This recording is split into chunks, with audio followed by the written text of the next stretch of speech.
Imagine a gentle hill, a potbelly hill as the locals called it in Turkish Göbekli Tepe. For centuries this mound lay silent in southeastern Anatolia, Turkey. Farmers occasionally found strange worked stones. They thought perhaps it was an old cemetery, nothing more.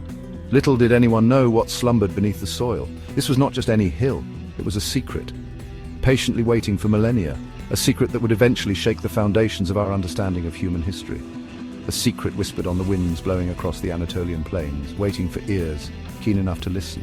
The earth itself held its breath. Then in 1994, a German archaeologist named Klaus Schmidt arrived. He had heard reports, he had seen surveys of the area. He possessed a hunch, a powerful intuition that archaeologists sometimes develop. He looked at the landscape, at the fragments of flint and limestone. He suspected this was no mere medieval graveyard. He sensed something far older, far more significant. Schmidt believed this pot-belly hill concealed something monumental. He was about to embark on a journey back in time, further than almost anyone had dared to imagine. His work would soon rewrite the opening chapters of human civilization. The excavations began slowly, meticulously. Layer by layer, the earth gave up its ancient treasure. What emerged was not a simple settlement, it was a complex of massive T-shaped stone pillars. These pillars were arranged in circles. Some weighed many tons. They were carved with intricate depictions of animals, foxes, lions, snakes, and birds. The sheer scale was breathtaking. The age, astonishing. Archaeologists across the globe were stunned. This was something entirely new, something that defied easy explanation. The ground itself seemed to hum with the echoes of an ancient, powerful purpose, a purpose we were only just beginning to glimpse. The dating was conclusive. Göbekli Tepe was constructed around 9,600 BCE. Think about that. This is roughly 11,600 years ago as of our current year, 2025. This makes it older than Stonehenge by a staggering 6,000 years. It predates the Great Pyramids of Egypt by 7,000 years. It even predates the invention of pottery and writing. This wasn't just an old site. It was the oldest known megalithic structure on Earth, the world's first temple, perhaps. It was a discovery that sent ripples through our timeline, forcing us to look again at who we thought our ancestors were. For a long time, we had a neat story about human civilization. First came agriculture, the Neolithic revolution. Humans settled down, farmed the land. This stability, we thought, led to surplus food. Surplus food allowed for specialized labor. And only then, with established settlements and resources, did people build cities and monumental structures like temples. It was a logical progression. Farm, then village, then city, then temple. This narrative seemed to fit the evidence we had. It was the story we told ourselves about our journey from scattered hunter-gatherers to complex societies. But Göbekli Tepe throws a cosmic wrench into that tidy timeline. It flips the script entirely. The people who built Göbekli Tepe were not farmers. The evidence strongly suggests they were hunter-gatherers. They lived off the wild game and plants abundant in the fertile crescent of that era. Yet these hunter-gatherers organized themselves. They quarried, transported, and erected colossal stones. They created sophisticated art. They did all this, the widespread adoption of agriculture. This is revolutionary. It challenges the very core of our understanding of societal development. It suggests a different catalyst for civilization. This discovery implies a profound shift in our thinking. Could it be that the immense effort of building Göbekli Tepe itself spurred the invention of agriculture? Imagine groups of hunter-gatherers, perhaps hundreds of them, needing to cooperate. They needed to be fed. Quarrying, carving, and moving these massive stones required a large, sustained workforce. This immense communal project might have created the pressure to secure a reliable food source. Perhaps the need to gather regularly for rituals and construction at this central site led to the domestication of wild grasses. Did the temple build the village rather than the other way around? The implications are truly vast. It forces us to reconsider what civilization even means.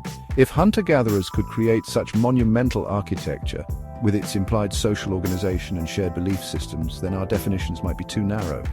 Göbekli Tepe suggests that complex ritual and spiritual life might have been the driving force behind settlement and agriculture, not merely a consequence of it. It's a testament to the human spirit's yearning for meaning, for connection to something larger than themselves, even at the dawn of what we call civilization.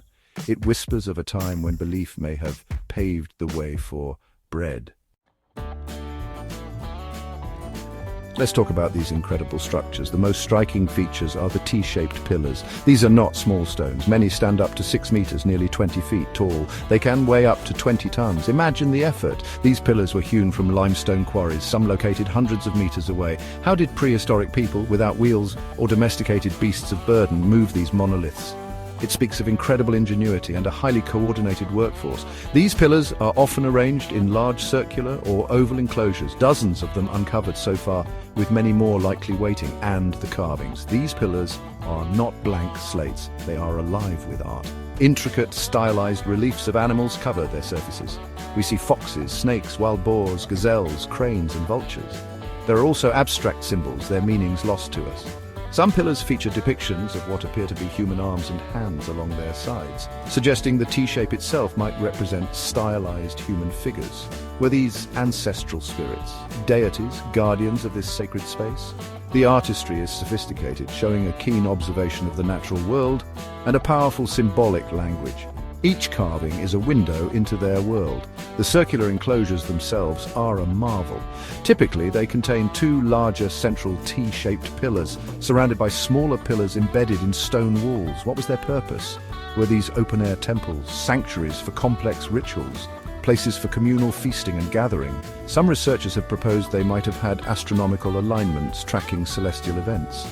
The sheer number of these enclosures, and the fact that older ones were deliberately buried and new ones built nearby, suggests a long-lasting tradition evolving over centuries, perhaps even millennia. Each circle is a silent stage for forgotten ceremonies.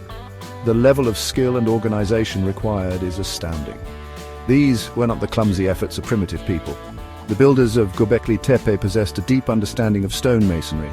They had a complex social structure capable of mobilizing and sustaining a large labor force. They shared a common vision, a powerful belief system that compelled them to undertake such a monumental task. This was a society with advanced cognitive abilities, capable of abstract thought, planning, and large-scale cooperation. Göbekli Tepe is a testament to their unrecognized sophistication, a lost chapter in human capability. One of the most profound mysteries of Göbekli Tepe is its deliberate burial. After centuries, perhaps even a millennium or more of use, these magnificent structures were intentionally covered over. The enclosures were painstakingly filled with debris, including animal bones, flint tools, and stone fragments. Why would a society expend so much energy to create such a breathtaking site, only to then bury it? It's like building a cathedral and then deciding to hide it under a mountain of earth. This act of careful interment ensured its remarkable preservation, but the motive remains deeply puzzling for us today. Several theories attempt to explain this enigmatic act. Perhaps a new belief system arose, rendering the old ways and their temple obsolete or even taboo. Maybe it was a response to some catastrophic event, a climate shift or a natural disaster, interpreted as a sign to close this sacred chapter. Another intriguing idea is that the act of burial itself was a ritual, a way of respectfully decommissioning the site or perhaps protecting its sacred power for a future time. Whatever the reason, this final act sealed Göbekli Tepe, preserving its secrets for us to uncover thousands of years later. Another puzzling aspect is the apparent lack of permanent habitation directly at the site. While tools and food remains suggest people gathered there, there's little evidence of houses or long-term settlements within the immediate sacred precinct. This has led to the idea that Göbekli Tepe was not a village or town, but a regional ritual center. Perhaps different hunter-gatherer groups from across a wide area converged here periodically for ceremonies, feasts, and communal activities. It might have been a place of pilgrimage, a neutral ground where disparate bands could unite under a common spiritual banner, forging social bonds and sharing knowledge. The story of Göbekli Tepe is far from complete. Only a small fraction of the site, perhaps 5%, has been excavated. New discoveries are constantly being made, adding fresh layers of understanding and often new questions. Ground-penetrating radar suggests many more enclosures lie buried, waiting. Ongoing research continues to analyze the carvings, the tools, the animal bones, and the human story they collectively tell. Göbekli Tepe is a vibrant, active field of discovery, a direct line to a distant past that is slowly, thrillingly, yielding its secrets to the tools of science and the power of human curiosity. It reminds us that history is not a closed book.